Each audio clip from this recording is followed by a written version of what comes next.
அலுவல் ஆய்வுக்குழு கூட்டம் நடந்த பிறகு சபாநாயகர் அப்பாவு செய்தியாளர்களை சந்தித்து வரக்கூடிய காட்சிகளை நம்ம பார்க்கலாம். நானும் என்ன செய்றேன், அரசியல் பேசுறேன்னு சொல்லி நம்ம பல இயக்கங்கள் இருக்கு. அதுல ஒரு இயக்கத்தில் சேர்ந்து அவங்க என்ன செய்யலாம், கருத்துக்களை சொல்லலாம். ஆளுநர் கான்ஸ்டிடியூஷனல் ஹெட் அவருக்கு தான்.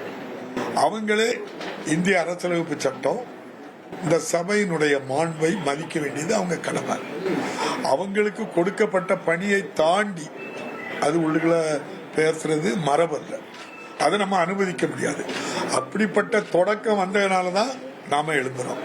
இப்ப நான் சபாநாயகர் எழும்பி எனக்கு மைக் இருக்கும்போது மற்றவங்க கேட்க மற்ற மைக்குகள் நிறுத்தப்படும்.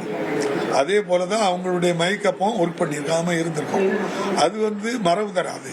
ஸ்பீக்கர் சொல்றது கேட்கும். அதே போல அவங்க பேசும்போது நான் உட்கார்ந்துக்கிட்டேன், அவங்க மைக் மட்டும்தான் பேசுது. அப்போ அந்த மரபு படி போகுதா, பேரவை விதிப்படி போகுதா, கான்ஸ்டிடியூஷன் படி பேசுறாங்களா? அவங்களுக்கு கொடுக்கப்பட்ட கடமை கவர்னர் உரையை அவங்க வாசித்து இந்த சட்டமன்றத்துக்கு அளிக்கணும், அவ்வளவுதான். அப்போ வாசித்து அளிக்க தவறும் போது நீங்க பாத்துக்கிட்டு தான் இருந்தீங்க. அப்பவும் பிளீஸ் ஹம்பிள் ரிக்வெஸ்ட், நீங்க தயவு செய்து உங்க கடமையை செய்யுங்க தான் நம்ம சொன்னோம். ஏதாவது அநாகரிகமான வார்த்தையோ அன்பார்லிமெண்ட் வேர்டையோ அசம்பிளில நானோ அங்க இருக்கக்கூடிய மன்ற உறுப்பினர்கள் யாருமே அவரு சில கருத்துல சொல்லும் போது நீங்க என்ன சொன்னீங்க உள்ள இல்ல, நாங்க அந்த ஒண்ணு தானே சொல்லுவோம். அந்த உரைய வாசிக்கும் அவ்வளவுதான், கருத்துக்கு பதில் சொல்ல முடியாது.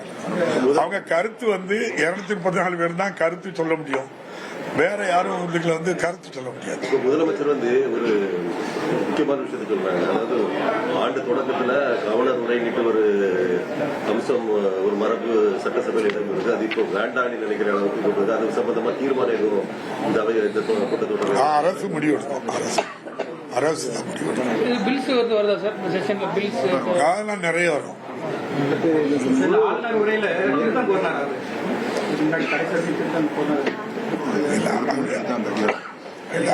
தம்பி, அது ஒரு அரசு எழுதி கொடுக்கக்கூடியதை உறுதிப்படுத்தப்பட்ட பிறகுதான் அது சட்டமன்றத்துக்கு வந்திருக்கு.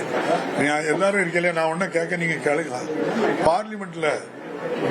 பாராளுமன்றத்துல ஜனாதிபதி உரைய இப்படி பண்ணுவாங்களா?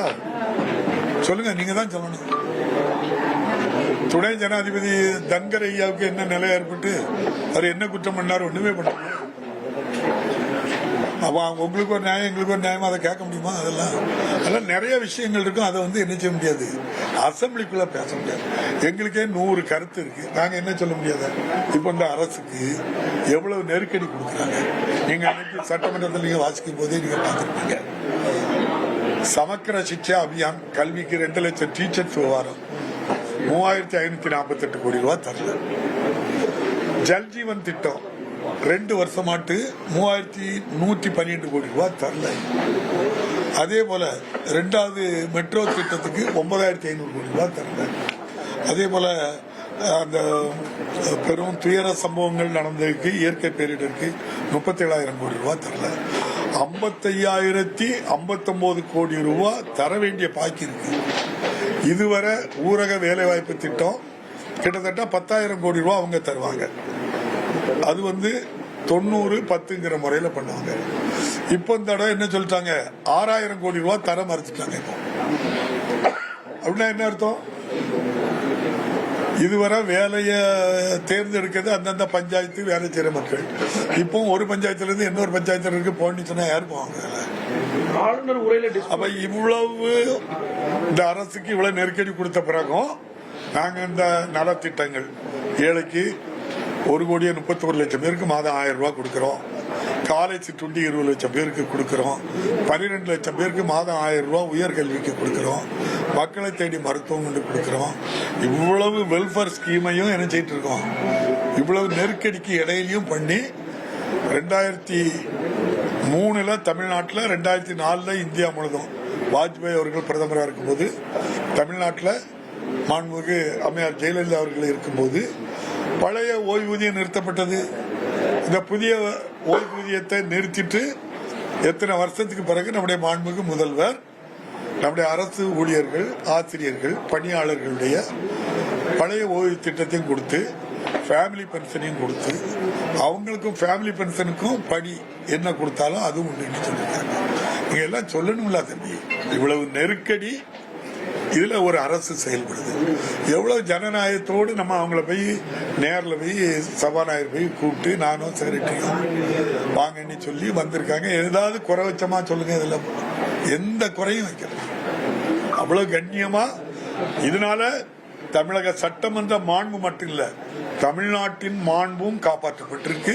மாண்புமிகு ஆளுநர்கிட்ட அவர் உரையில சொல்றாரு சில மாற்று கருத்து எல்லாம் இருக்குன்னு சொன்னார். ஆனா நீங்க உரை அவருக்கு அனுப்பும் போது அதுல ஏதாவது அதெல்லாம் உரையெல்லாம் கன்ஃபார்ம் சார், ஆளுநர் உரையில வந்து ஆளுநரோட உரையவே இல்ல, முதல்வரோட கருத்து தான் இருக்கு அப்படின்னு எதிர்கட்சி தலைவர் வந்து குற்றம் சாட்டுறாரு. அதே மாதிரிதான் பாரத பிரதமர் பார்லிமெண்ட்ல எழுதி கொடுக்கறத அந்த ஜனாதிபதி வாசிக்காங்கல்ல, அது என்ன குற்றமோ அதே குற்றம் தான் இது. பாராளுமன்ற ஜனநாயகம் தான் சட்டமன்றம். 2 நாள் முழு நேர சபை நடக்குறீங்க, மத்தியானத்துக்கு மேல போகுமா இல்ல ஒன்றே தான், மார்னிங் செஷன் மட்டும் 3 நாள் உண்டு கொஸ்டின் ஆன்சர். இந்த அறிக்கையில வந்து மக்களோட பிரச்சனைகள் எதுவுமே வந்து இடம் பெறல அப்படின்னு சொல்லிட்டு ஆளுநரோட மக்கள் பிரச்சனை தான் அழகா இந்த கவர்மெண்ட் 4 வருஷம் தீர்த்து தந்துச்சு. இன்னும் பாத்துக்கிட்டோம், அரசு பாத்துக்கிட்டோம். நன்றி நன்றி நன்றி. 1,25,00,000 மனங்களை வென்ற தந்தி டிவி யூடியூப் சேனல். தவிர்க்க முடியாத தம்ப்நெயில்ஸ், கலக்கலான கான்டென்ட்ஸ். நீங்களும் இந்த குடும்பத்தில் இணைய இப்பவே சப்ஸ்கிரைப் பண்ணுங்க. அசுரபலம் கொண்ட எங்கள் டிஜிட்டல் கரங்களில் உங்கள் விளம்பரங்களை சேர்க்க வாட்ஸ்அப் பண்ணுங்க. 8939888378. Email advttanditv@dttv.in.